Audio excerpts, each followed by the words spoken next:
For this lab, I chose to model the orbit of the solar system and see if I could successfully predict the length of a year on Earth. I first found the length of a year when the only force acting upon the Earth was the Sun's gravitational pull. Then I added the force from the other planets.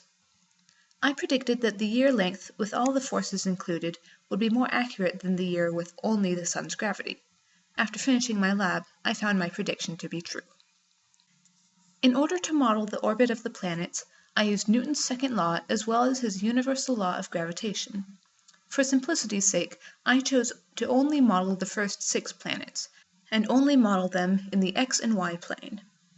To begin my code, I created each of the planets along with their initial position, velocity, and mass.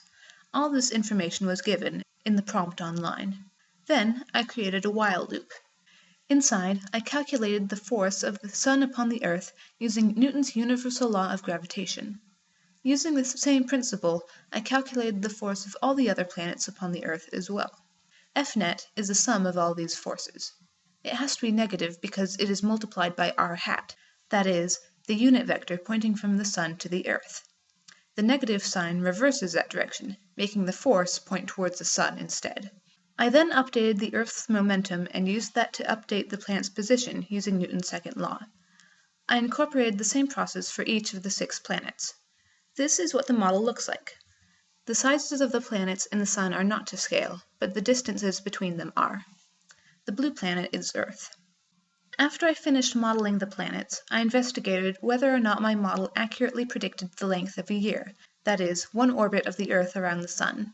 To accomplish this, I made the program print out the Earth's position along with the amount of time that had elapsed. Since the Earth's initial position was on the x-axis at y equals 0, I went through the printed list and found where this was true again to see where the Earth had come full circle. If you count a year to be 31,557,600 seconds, my prediction was correct. The Earth came back to its initial position after 1 year had passed.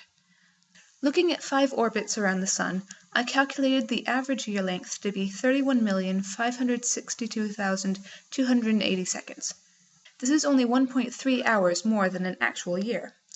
I then tried taking away the force on the Earth due to the other planets, leaving the net force to be only the gravitational force of the Sun.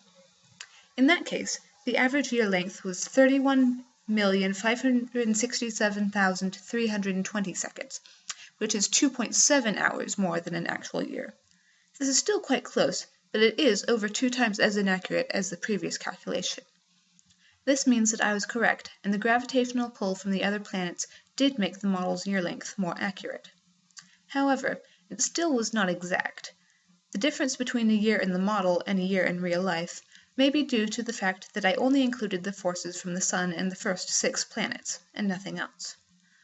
I also didn't model any of the planets' motion in the z direction, so the orbits were not as accurate as they could have been.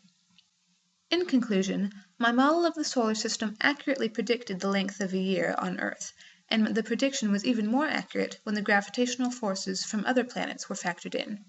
Thank you for watching.